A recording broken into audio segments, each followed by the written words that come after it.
L'épuisement créatif, qu'est-ce que c'est? Comment est-ce qu'il va te bloquer dans ton écriture? Et surtout, comment faire pour y remédier et passer au-dessus?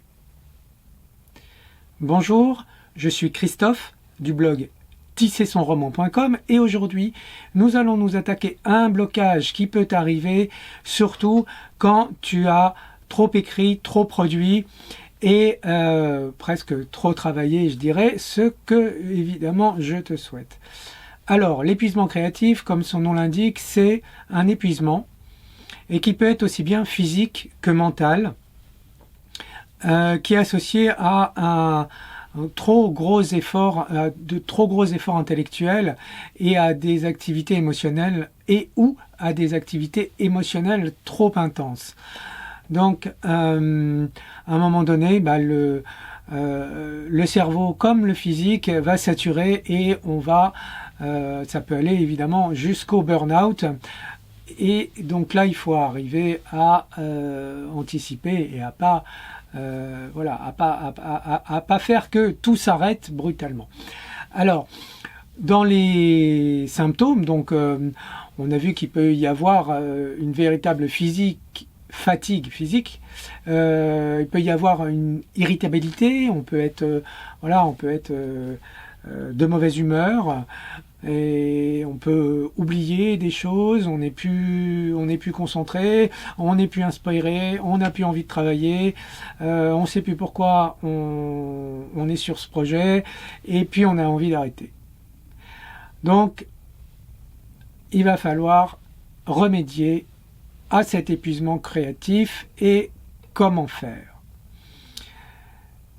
On voit bien qu'il y a des degrés divers d'épuisement créatif. On a dit que ça pouvait aller jusqu'au burn-out. Donc, dans ce cas-là, le mieux, c'est de tout arrêter, aussi bien de manière physique et mentale, se reposer, éventuellement prendre des vacances et laisser aussi bien le physique que l'intellect et le mental se reposer jusqu'à ce qu'on ait retrouvé la pêche.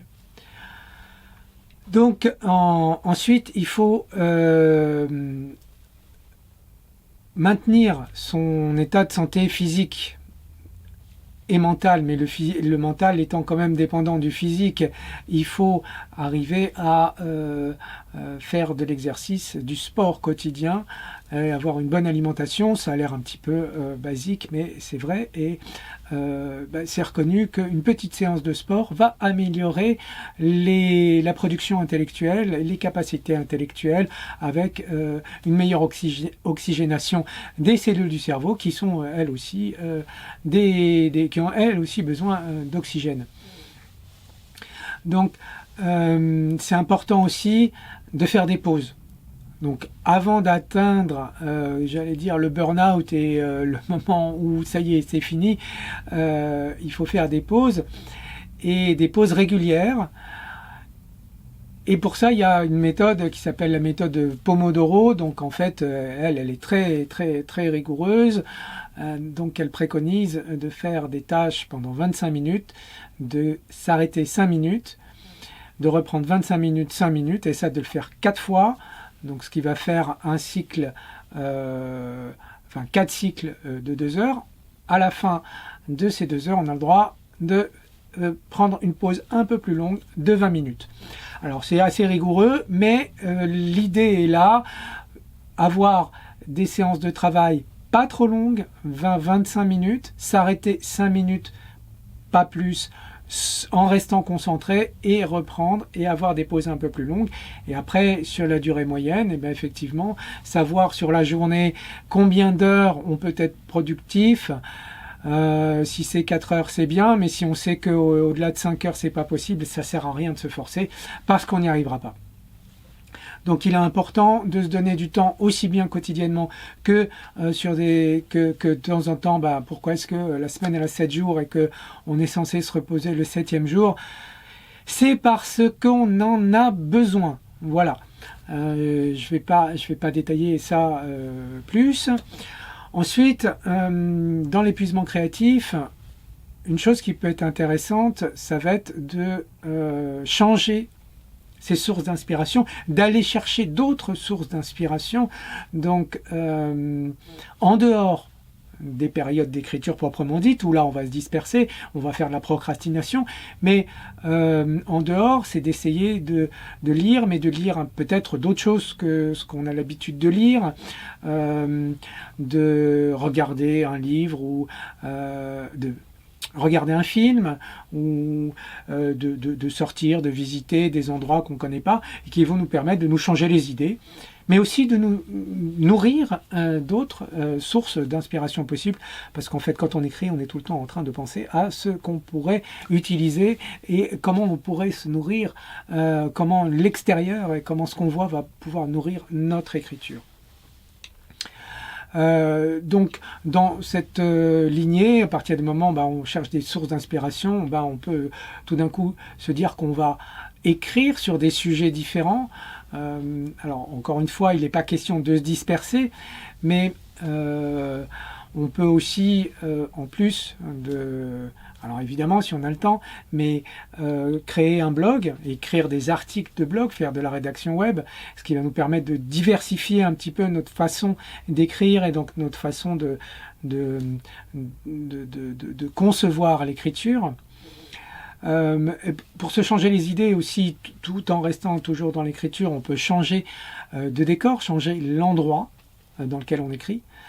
Ça peut nous permettre un petit peu de nous ressourcer et de nous remotiver.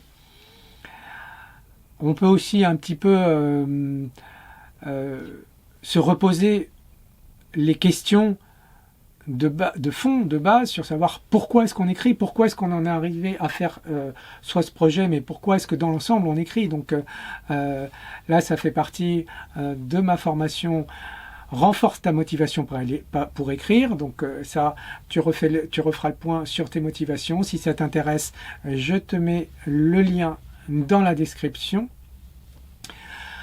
Un autre moyen qui est intéressant pour se remotiver quand on est comme ça en épuisement créatif, c'est de discuter avec des amis, auteurs, des collègues, ou de participer à des ateliers d'écriture. Ça aussi, c'est intéressant parce que ça permet comme ça d'avoir un autre point de vue, ça peut relancer son écriture, ça peut nous ouvrir d'autres possibilités auxquelles on n'avait pas pensé.